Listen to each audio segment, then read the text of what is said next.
So welcome in everybody. My name is Faye. I am from Winged Canvas. Winged Canvas is an online art school, and we are also a YouTube channel. So you can check us out. We have lots of great resources on both the channel, which is free, and we do live streams every weekend. So every Saturday and Sunday at 3 p.m. Eastern. We do live streams on various topics. So if you are a member of our channel, you can vote on topics that you'd like to see. And we also have monthly challenges, and XP Pen generously sponsors our streams. So yeah, today's topic is dynamic poses. Dynamic poses is definitely a difficult topic for a lot of people. Especially beginners, because when we first start drawing figures, they tend to look a little bit stiff, right? And so I have a few strategies to share, and I have a method that I've been practicing for many years called the GSL method. So I see some familiar faces from our server and from our channel, so welcome in. Okay, so one thing I want to start with is I have a few poses here. Let me just show you which poses we're going to be drawing today. So for dynamic poses, let me just zoom out here. So for dynamic poses, we have this dancer. She's in a very tricky pose, right? And the more dynamic, the better, right? So the more curved, the more exaggerated, the better. I have a couple of dancing poses. Here's another one. And then we have a runner. And we've got a fighting pose. So this one is going to be two people interacting. So those are always really, really fun. Okay, so please follow along with me if you can. I actually use an XP Pen Artist 15.6 Pro. And I also draw usually on pen and paper, but I am also using Krita. So those of you wondering what I'm using Krita. It's a free software that I'm still getting used to. I used to use Photoshop, and so I'm just kind of getting the hang of Krita, still learning it. But Krita also does animation, so it's kind of a fun software. All right, so let's start with this dancer here. I'm just going to zoom out. Let's start with this dancer. So how do you start drawing a dynamic pose?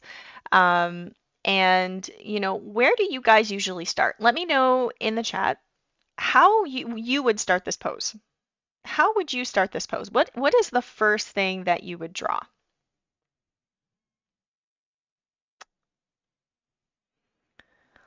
Let me know what the first thing you would draw would be. I'm really interested because I'm interested because I used to, I used to draw a certain way, and I'm wondering what you guys, okay, you guys are all saying line of action, line of action. Okay.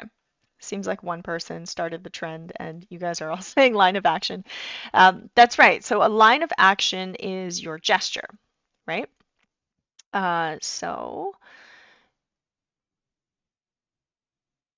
the line of action here, so there's several lines of actions, right? There's one where it's kind of like a C, right? Her body is kind of making this C, and then her arms are kind of making this shape. So it's almost like a D, shape, right? And then her legs are kind of making this shape. It's really hard though to kind of draw an action like this when it's kind of broken up into so many different actions, right? This is a very weird sort of gesture, and you don't really see it. So instead of drawing a line of action, sometimes it's easier to draw a shape, or sometimes it's actually easier to draw alignments. So for example, her head is back here, right? And her head sort of has the same kind of action or same kind of alignment with her thigh here. So it kind of goes down like this. Sometimes gestures can be very messy. Um, and you can see like my original gesture here is a little bit too high, right? So gestures can be messy. They don't always have to be perfect. Um, and it's just a really nice way to uh, get you started. Okay, so this doesn't look like a person at all. This, I don't know what this looks like, kind of like a robot or something. Like this looks like a head of a robot. And like, like I imagine like a weird bot. But anyway, um, a gesture can be it can be just an expression of the pose. And so sometimes it's easier to approach it like one continuous line, right? So kind of one continuous line, and then maybe there's like, another sort of opposing action here, and then the arms kind of going down. So yes, there is a gesture or a line of action. There's many, many different ways to draw this though. So there's like no right or wrong way to draw a line of action. It's like whatever feels right to you. Some people also like to draw like a scribble gesture. Let me know if you've heard of a scribble gesture before. Um, Scribble gestures are kind of fun because, they're just kind of like one continuous line. I'm actually going to move, sorry, I'm just going to move this to the left because I'm right-handed and it's not very easy for me to have my reference on the right because I'm blocking it with my hand. Just a minute here. There we go. All right. So sometimes, you could draw a scribble gesture. So a scribble gesture, wherever you're comfortable starting. Sometimes it's the head, right? Usually it's like the mass of the body here. And then you could start by drawing the legs. A lot of people forget that there is action in feet and hands. There's also gestures in hands and feet. And lots of people really like they don't really draw the hands and feet in a pose, and that's really a missed opportunity because there's so much action in hands and feet. They're sort of like the end of a limb, right? So if you can draw in, even if it's just a line of the hands and feet, you always want to draw that in. Otherwise, it's really a missed opportunity. And if you don't draw that in early, then you don't actually know what your figure is doing. Okay, so you could have a linear gesture, or you could have a scribble gesture or like a mass gesture. Okay, so whatever works for you. In this case, the mass gesture, the scribble gesture, works much better because it doesn't actually, like the lines don't actually align very well. Do you know what I mean? Um, so yeah, scribbles is your favorite way of doing. Yeah. The method really depends on the pose. There's also a third method to drawing gestures. Let me just write down gestures. There's actually a third way of drawing it, and it's called a shape gesture. So we have a linear gesture, we have a mass gesture, and then the last one is actually a shape gesture, like a shape-based one. And this isn't exactly the best pose for a shape-based gesture, but I can show you what it looks like. Basically, a shape-based gesture is like if you fit the entire figure into a shape, right? It's kind of like it's kind of like this. Woo! She's This looks really weird, but basically it helps you balance the figure, right? So if her hands are there, She has this curve in her back. Her face is here, you know, and then her knees are kind of doing this, right? You can kind of draw in shapes for this gesture instead. So whatever method feels the most natural for you, um, do it that way. Okay. Sometimes you really don't have time. It's more intuitive. It's a lot more of an intuitive process than it is a technical process. So we have linear gestures, mass or scribble gestures, and shape gestures. So shape gestures work really well when you have a lot of negative space. So for example, if she fits into this triangle, there's positive space, which is indicated by the mass, and then there's negative space. So negative space would be like if you're drawing out the space that's in between her legs here, right? Like let's say you're drawing out this space, right? You're using your positive and your negative space to help you figure out the proportions and like the overall shape of that gesture. So, for example, the back, right? So these are some techniques that you can use. If one works easier, then use that one for all, Um, again, this should be a very intuitive process. It is not a technical or very linear process. Okay, yeah, so shape is a really good one for poses that are like very contained, right? Scribble gestures are good for when you don't really have a lot of alignments, and linear gestures are really good when you have like a clear line of action. Uh, yeah, so let me know if you guys have any questions. But these are three ways you can draw gestures. And the method that I want to share with you today is actually called the GSL method. And so GSL stands for gesture, shape, and line. There are shapes and lines within gestures, right? But we start off all dynamic poses with a gesture. Okay, so let's say that I want to take one of these gestures now. So I'm probably going to choose out of all of these three, I'm probably going to choose the mask because that one is kind of closest and like the easiest way to do it.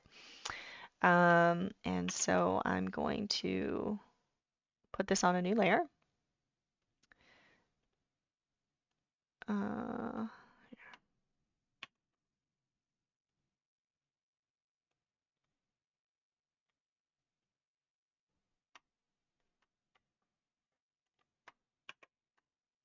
Whoops, sorry. 1 second.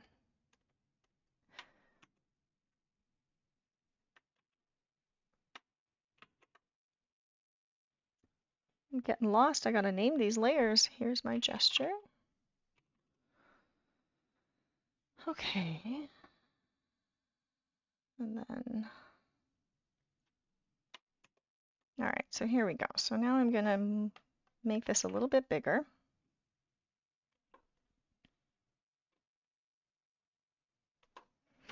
And you can see like this may not be exactly accurate, right? You're again, when you're drawing a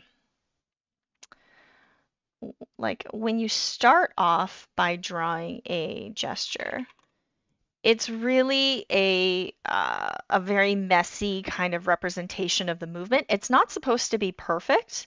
You're supposed to refine it, right? You're definitely supposed to refine it. So after this gesture, what you can do if you're working digitally, you can kind of reduce the opacity of this. And then you can start by drawing the shape. Okay, so when you draw the shape, I'm going to create a new layer for this. So when you're drawing the shape next, you can almost see like this mass gesture already has shapes. Like it already has one shape.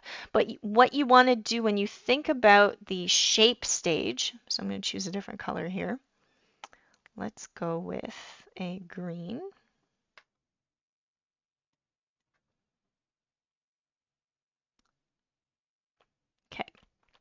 So if my next stage is shape,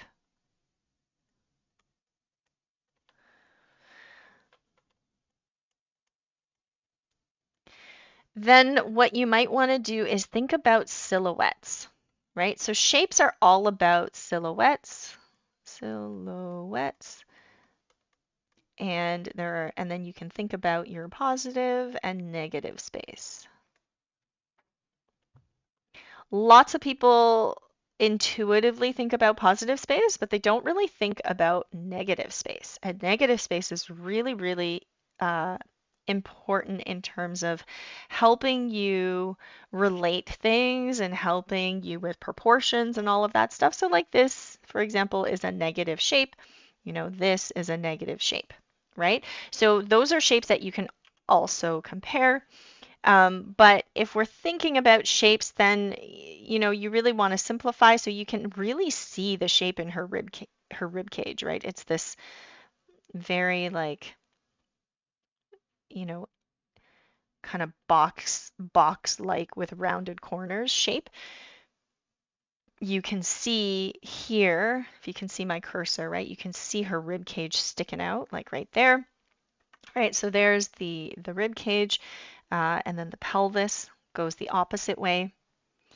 If you've taken any of my classes before, you'll know that in a female torso, the rib cage and the pelvis are relatively the same shape, right? Or the same, I shouldn't say same shape. They are the same shape, but like different orientation, but they're roughly the same volume, right? They're the same volume, but it's like this one is more vertical and then the pelvis is more horizontal, but it's like the same mass. And then for the legs, this is a really helpful reference because I always like to look for that underwear shape within the pelvis, and then you can start to draw in those cylinders for the legs. When you're drawing in the cylinders or these shapes, like just try to keep them really simple. Don't do like don't get carried away with like, you know, all the bumps and like, you know, like don't draw outlines like that. Keep them very simple, like cylinders, really simple. A cylinder is actually a form. It's not actually a 2D shape, it's a 3D shape, right?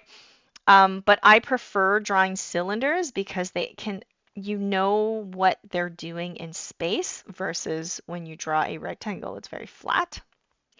Um, so just keep your shapes really simple. Try to not overcomplicate them because that's what the line phase is for. The line phase is when you go in and add all of those bumps.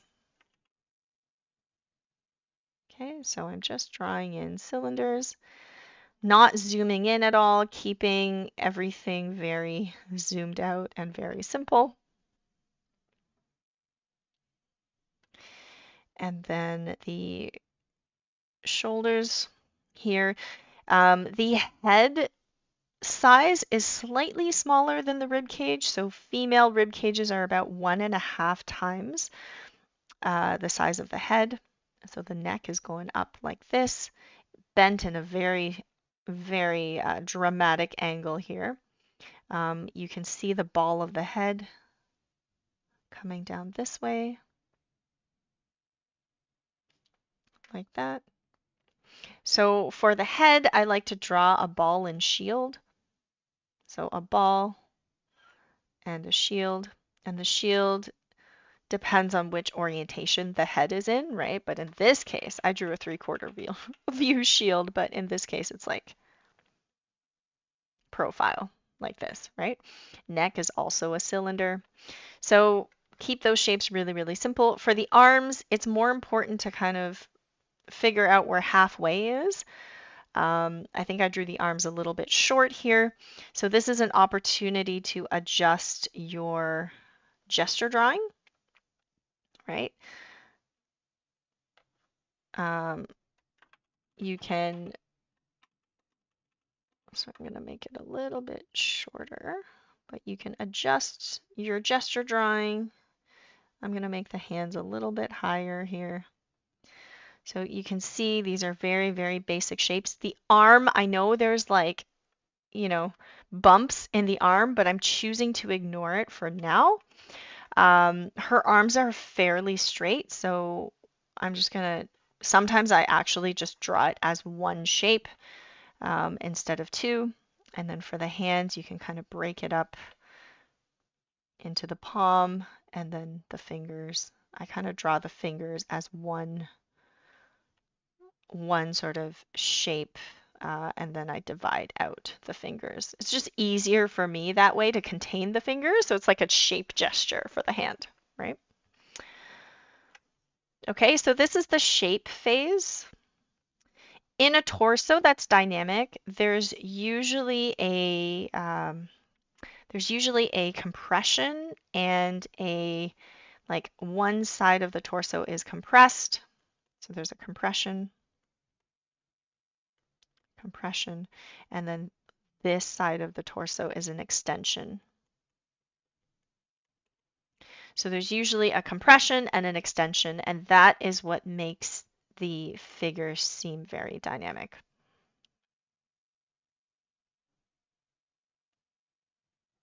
Okay.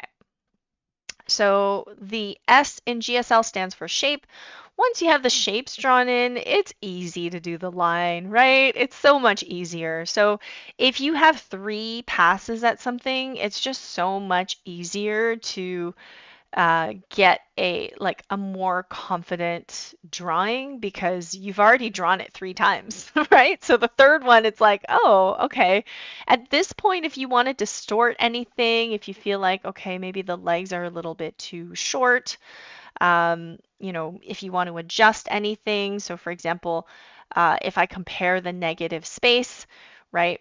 I can kind of see that my negative space is a little bit off, like maybe like this leg here should be a bit straighter, right? So I can see that there are some things that I can adjust or some things that I may not have noticed. And so here's where I can move things.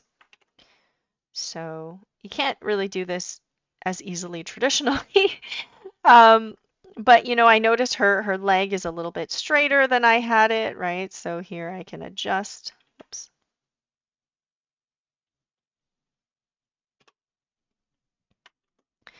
And then I noticed, this leg is slightly lower. So you can make some tweaks here. So I'm just going to move this leg just a little bit lower. Again, I'm using my negative space to help me judge my drawing, right? That's where your negative space comes in. And then you're like, okay, maybe the feet aren't exactly aligned, but they're kind of more aligned on an angle like that, right? All right. So then after your shape stage, I'm going to reduce the opacity even more now. I'm going to create a new layer, and this new layer is going to be the line art.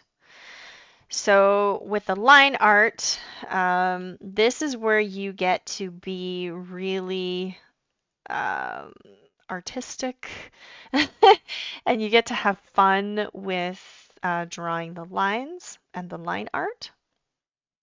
And you get to put in all of the nice details that we are so, uh, we're so used to putting in those details first. Now this is where you get to put in those details. So with the line, you can really start anywhere since you've already given yourself a really nice foundation, right? When you are drawing the line, so when you're drawing the line stage, what you're really focusing on is you're focusing on rhythm. Okay, so you're focusing on rhythm. You're focusing on the line art, so breathable lines, like there's dynamic lines as well. this is where you can draw in those details, right? You should not be drawing in details in the other stages because they really just end up confusing you or making it too complicated, right?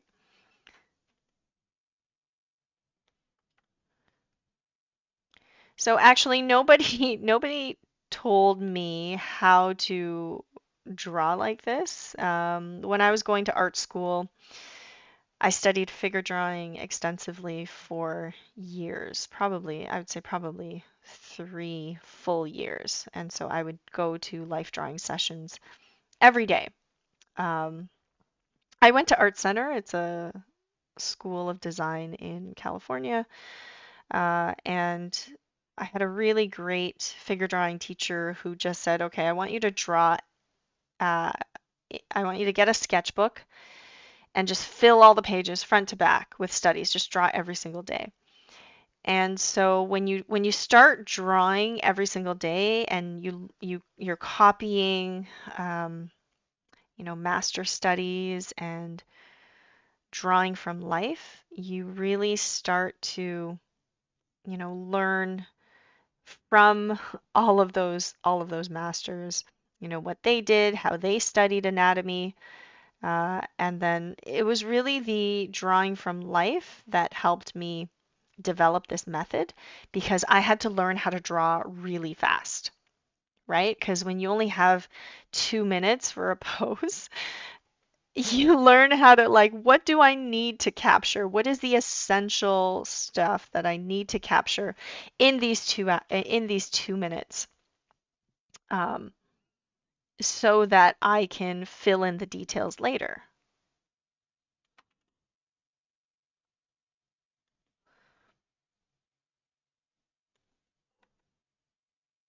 So I learned a lot from really from that practice. And then if you feel like this is really difficult or I'm going too fast, um, it's just because I've just practiced from a lot of timed poses and I've just gotten faster over the years.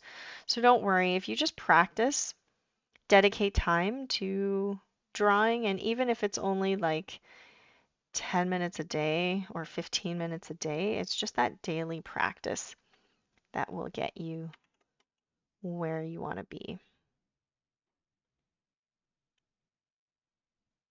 So my students ask me all the time, how do I get better? How do I get better? Is there anything I can do other than practice? And I'm like, yeah, there's a method that you can follow, right? But really it comes down to practicing because theory is very different than practice, right? You can know the theory, but you really just have to do it.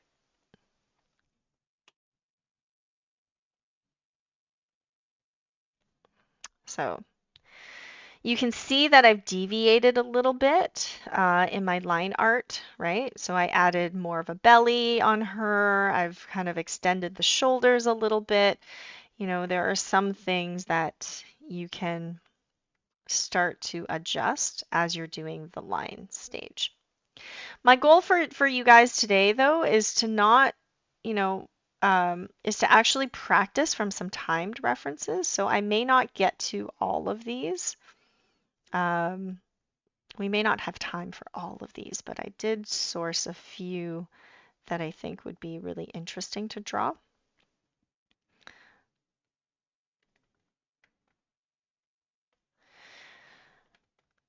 It's very weird to draw a head upside down, so maybe turning the canvas would be something that would help here.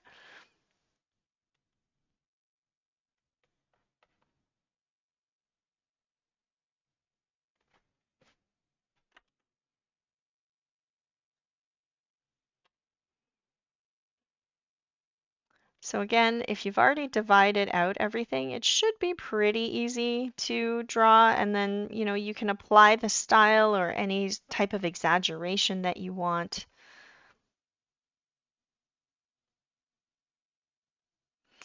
And then on the channel, we also have a lot of videos on the GSL method. So, if you want additional resources, you can check those out. I also have a summer program where we dedicate 2 weeks of the summer to studying figures.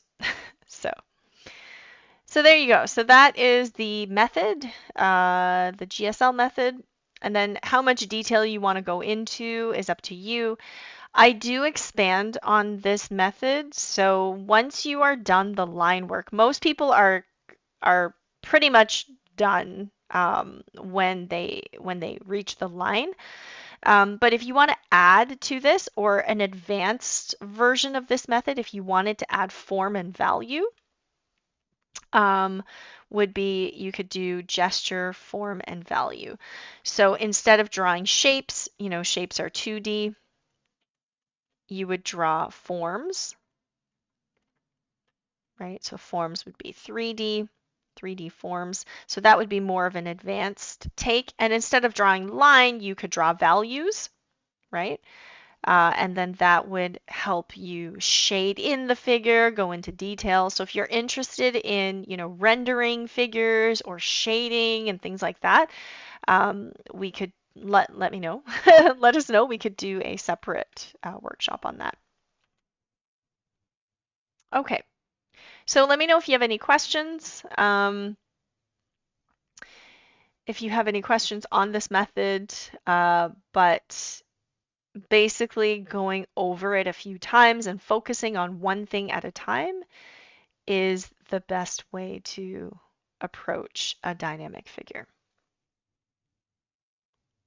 Okay, so I'm going to turn this off and we're going to try on a different figure. So let's try.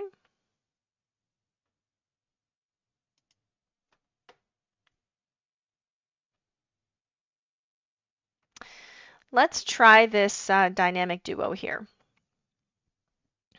Okay, so we've got a male and a female. They're battling it out. So they've got like interesting looking clothing. So we can start off by drawing in silhouettes. So sometimes if you don't have time, like let's say you only have 1 minute or you have 2 minutes, you can kind of combine the shape and gesture phase and you can draw silhouettes, right? Silhouettes are really fun and fast to draw. So for example, I'm just going to choose like a chunky brush. I like this chunky brush here. It's called Chalk Soft. It's just like a oval brush and it's really easy to draw silhouettes. Okay, so let's start off by, I'm going to draw in the guy first.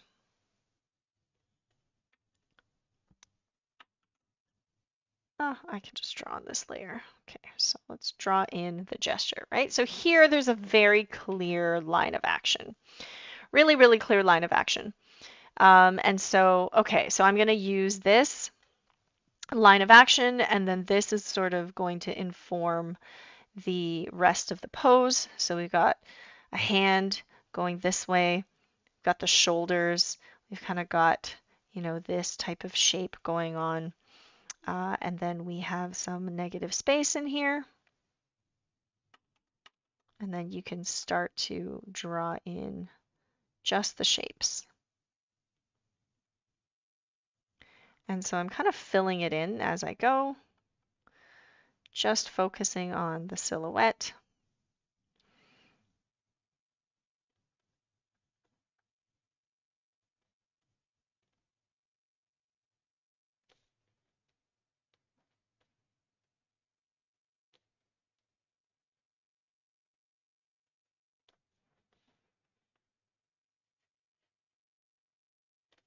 Right? This is a really easy and fun way to draw, even if you're like drawing for animation or you're studying gestures for animation. This is a really nice way to draw because it's so forgiving, right? You're focusing just on the shapes. You're not really worried too much about the other stuff. And it just makes everything a little bit easier.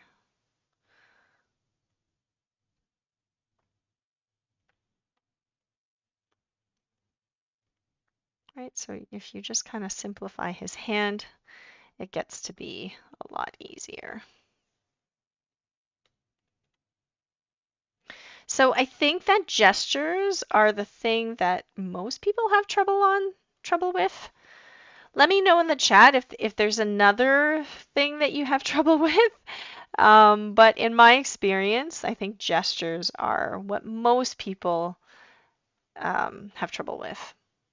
Or they're like, how do I draw a gesture? Or I don't really see a gesture here.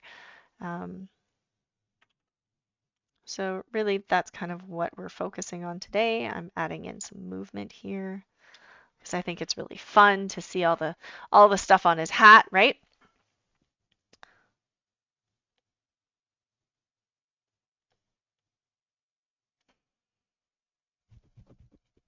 Feet are also difficult. Yes, feet are difficult. So this foot I didn't draw very well. So I'm going to try that one again. So you can kind of see like the gesture, this line of action needs to be adjusted a little bit. Like this leg kind of needs to come out more this way, right? Sometimes you don't get it the first attempt, and that's okay, right? You kind of need something there just to kind of compare. Um, and then you can like use your eraser tool. This is the nice thing about digital because if I'm drawing traditionally, I don't have the luxury of using the eraser tool. I almost never use an eraser when I draw traditionally because once I have an eraser in my hand, I start to rely on it, right? I start to think, oh, okay, I have an eraser, so, I'm just going to take my time, and if I make a mistake, I can go back. Whereas if I don't have an eraser, I just draw more confidently. Like I just draw better. I think it's a mental thing. It's kind of like, okay, I don't have an eraser, so whatever happens is going to happen. So I'm just going to try to um, get it all done and not really overthink it. Okay. So you can see like you don't even really see the other hand. It's within the silhouette, right? So that's nice. You don't really need to worry just about the general shape. This technique is also really good for character design. Any character designers here?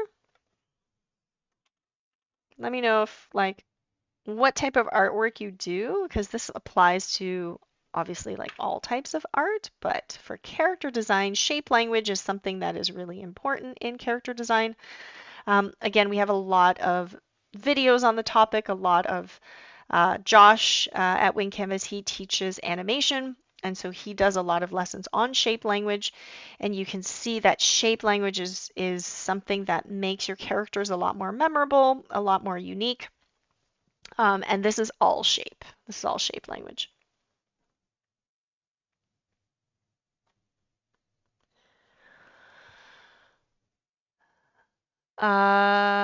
Okay, so let's see what you guys are saying. I like to draw characters but haven't made any OCs yet. Okay, I have my interest in character design, not really related, but I can't figure out environments for my life. Environments are a different topic altogether.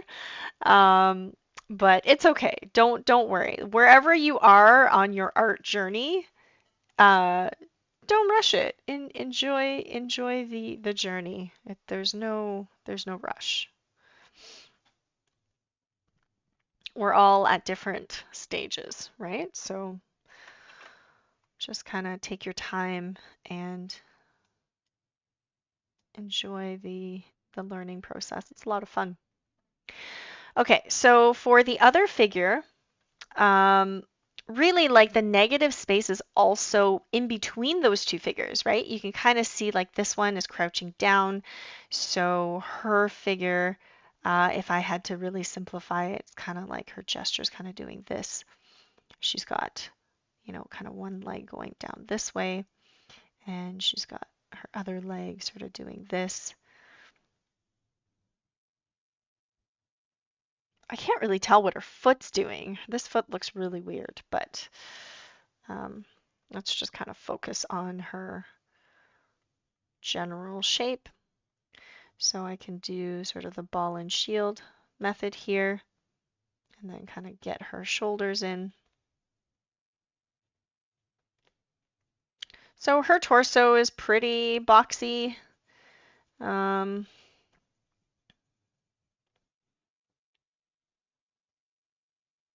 but for female figures, again, you want to exaggerate the hips, make the pelvis a little bit wider.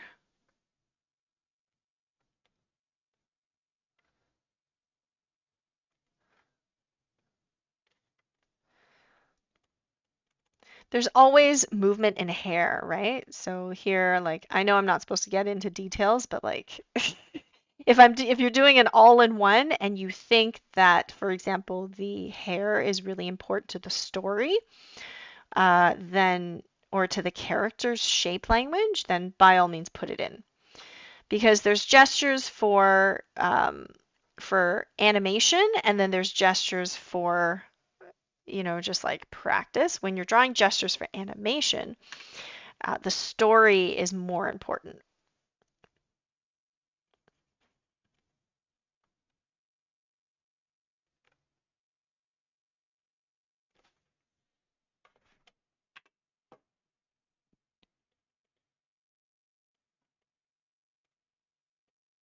So her leg is also very foreshortened here. I've kind of made it a lot longer, uh, but also when you are drawing for a character design or drawing for animation, you can stylize your characters, right? So if you don't want it to be that foreshortened, or you think a pose looks kind of weird and you want to adjust it, then you can do that. So you can use your creative license here and adjust the pose. So that's kind of what I'm doing. I'm adjusting it a little bit so it's not as foreshortened. Um,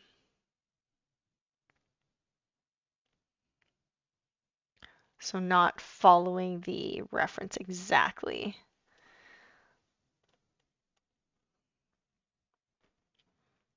And so, like, for example, I can't see her other arm, right? Um, so I can experiment with like, if this was animation, would I want to see her other arm? Like, should I move her fist? Like, let's say I put her fist here, and then you can kind of see her other arm a little bit better, right? Like maybe this is a better silhouette, right?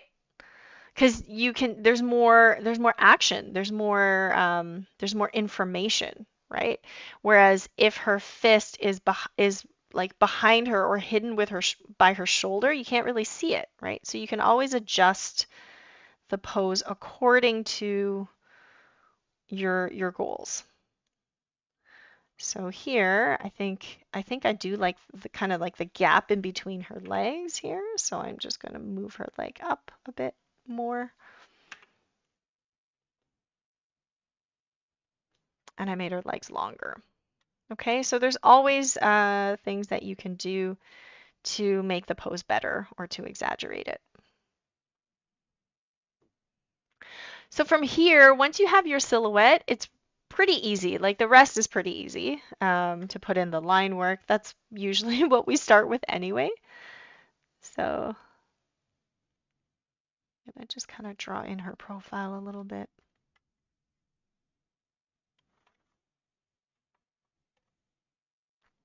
I also kind of liked that negative space that I had in here.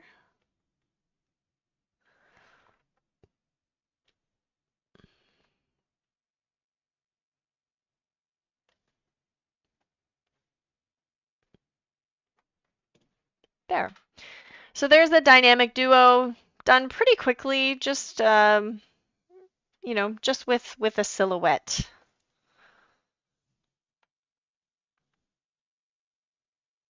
Whoops.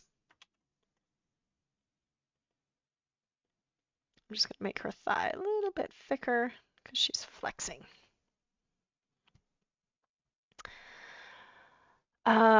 Honestly, I'm more of a hobby artist who's been doing it a while, so I appreciate you guys make this kind of knowledge free.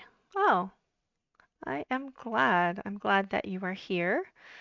Marbeth says, my trouble is always with girls with long hair. The shape looks weird. Do you mean the shape of the head or the shape of the hair? Because the shape of the hair also has a gesture, right? Like, for example, you can tell just based on how I drew her hair, I gave it more of a curve than what's originally called for, right? Than what's originally part of the pose. I've kind of altered it a little bit. I've changed the silhouette a little bit, just a little bit. But like, if you just, um, the hair doesn't let me see the body shape. Hmm. You can you can definitely experiment with the hair. Like for example, if you wanted her hair to be longer, um, or maybe she's kind of got Sailor Moon hair, so she's got like a bun and then like another bun and then like one they're kind of going in separate directions. You can have a little bit of fun designing the silhouette. Um, so let me just do that just for fun. Since we are talking about dynamic poses, like what are some ways we can make a pose dynamic? We can make it by exaggerating the pose. We can make it by uh, accessories, like things that flow a little bit more. So if you have trouble drawing the hair, let's make up some hair just for fun. So we're gonna give her some Sailor Moon hair here. So let's do this and then like another one kind of below. Like I try a couple times because sometimes like the negative space looks weird, right? Like what is her hair actually doing? I actually like this type of approach because it matches the what the guy's doing. So it has like a really nice balance in terms of a duo. And then for texture, I'm just gonna pretend these are braids, right? So now you have kind of a more dynamic hair hairstyle. There we go.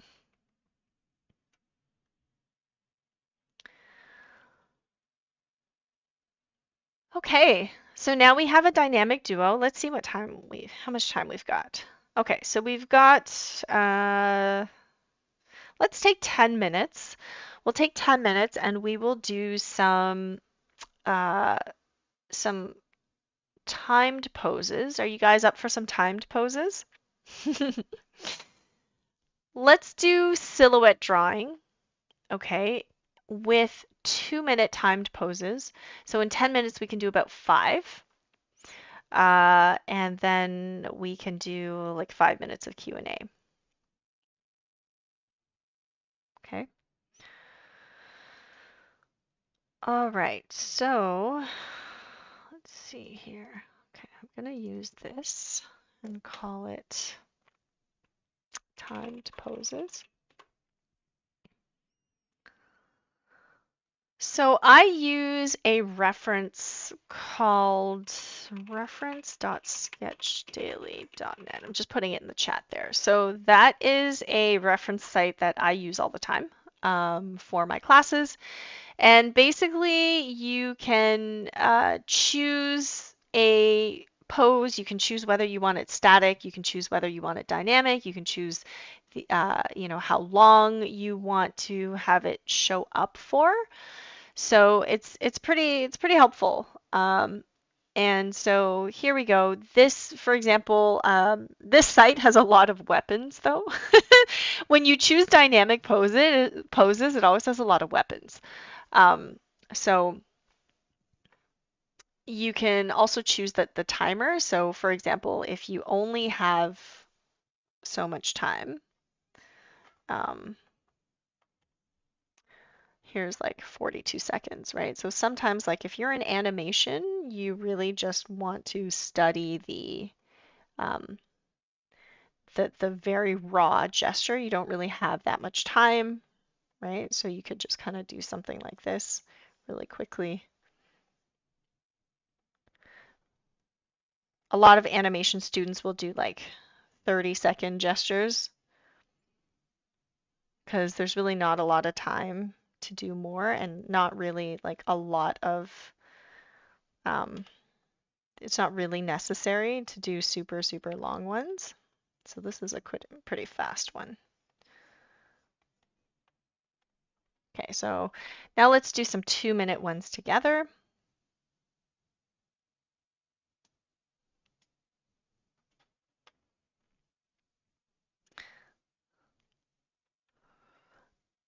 I'm trying to think of this as like an animation exercise. Um, and so I'm not an animator, but I like drawing poses for animation because you're really focusing on the story and sort of the simplification of stuff, right? And for example, sometimes the ball and shield may not represent the person's head. Like this person's head is very triangular, right? So then draw a triangle. Um, and then if the pose, for example, it, you think the pose could be better in terms of shape language, then adjust the pose. That's always really fun to do. For example, if you don't really like the negative space, or for example, his arm is like way back behind his head, right? And it's kind of here, but it's not really, there's no negative space behind it. So what you could do is you could kind of put his hand like, here, maybe, right? Maybe if it's there, it feels a bit more dynamic or it feels like a better silhouette. Um, so your reference picture may not always be the best representation of a dynamic pose. Like it depends on the angle that you're looking at it in, right? Depends on a lot of things. Oh, this one's a really nice one.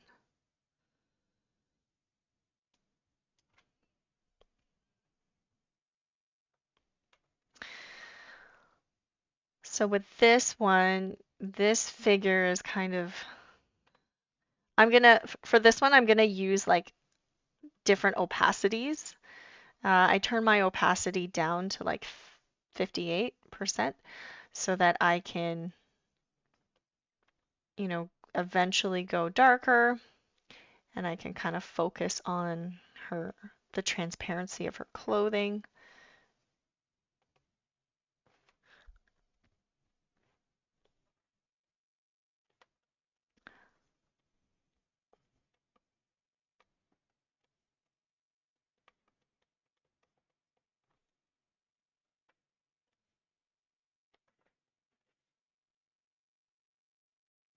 So for example, I may not want to put the fan right up against her face. I might want to move it down a little bit to help the pose a bit more, to give it more, um, a better negative space.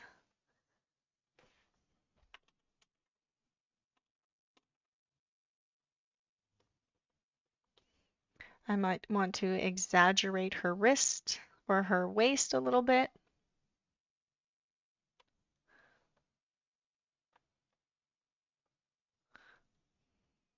And then kind of up the size and make the opacity lighter when I'm doing the fabric.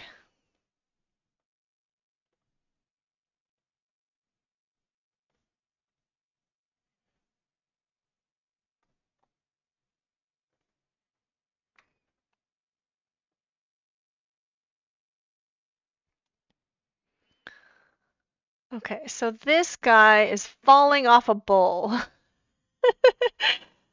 What a pose. Okay, so um normally I would say like draw the context, like draw the bull, but I think this pose works without him or without the bull.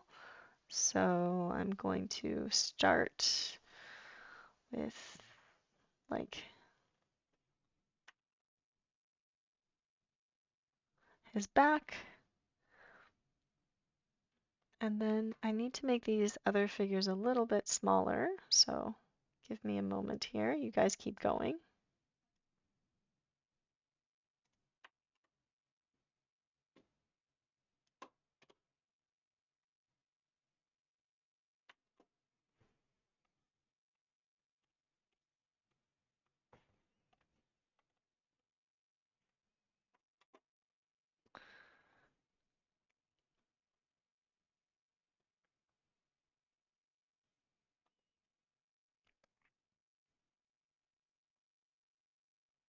You know, sometimes I'll just draw the arms as like one loop. So you can always like just do as much as you can. You'll see in 10 minutes, like you can draw 5 figures if you do 2-minute poses. And this type of practice, if you do it on a daily basis, you'll get really good, really fast, really, really, really quickly.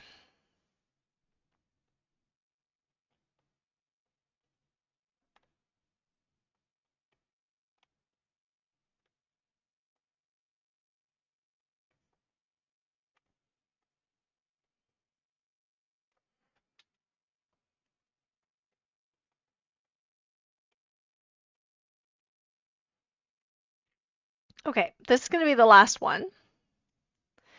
This one you can really see a shape-based gesture, right? Really, really clear. There's like triangle shape here. There's like another triangle shape here. There's like the S curve of her body. And then there's like another triangle shape here.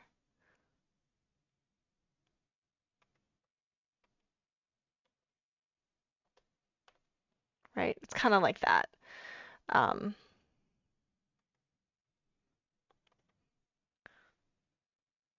so I always look at the pose first, and then I'm like, okay, what type of gesture makes the most sense for this type of pose? And then I'll decide on um, the technique that I want to use. In this particular pose, you know, I might kind of draw out the like the overall gesture of her body or the overall silhouette of her body as kind of like a scribble gesture, right? Her arms, you can't really see them, but you can see what her feet are doing.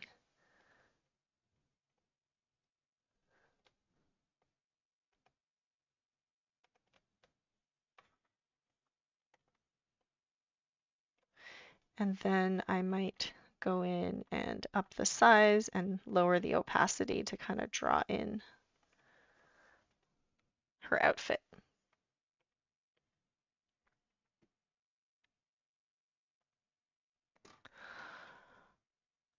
All right, so that's it, guys. I hope that this was fun and helpful, and that you learned something new.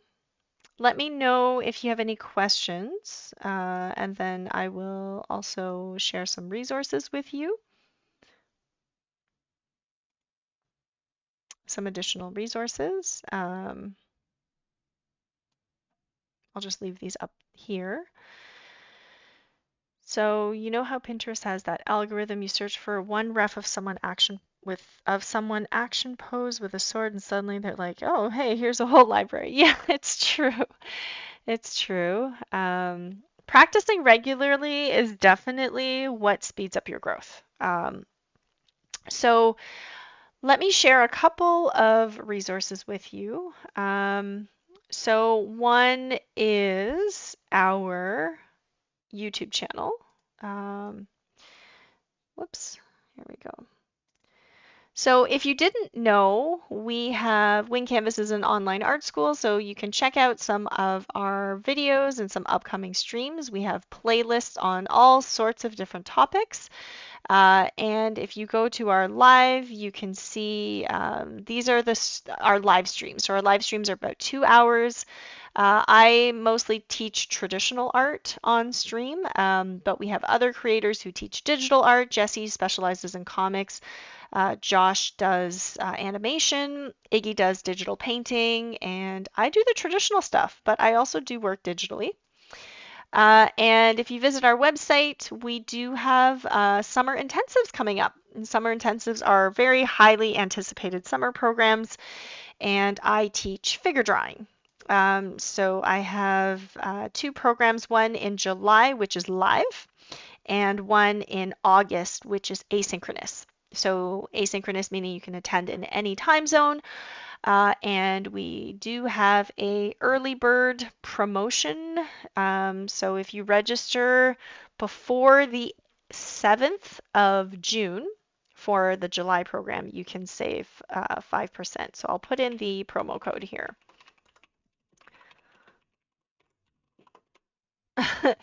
You can be an early nerd. And then lastly, I have a course on figure drawing. So if you're interested in attending some of the asynchronous programs, you can go to courses.wingcanvas.com and oh, it's having some trouble loading, but you can find my figure drawing course. And then you can also go to resources, figure drawing, and you can find all kinds of figure drawing resources that are both free and paid. All right, guys, thank you so much. Thank you, XP Pen, for inviting us to do this workshop. And if you want to see more, let us know.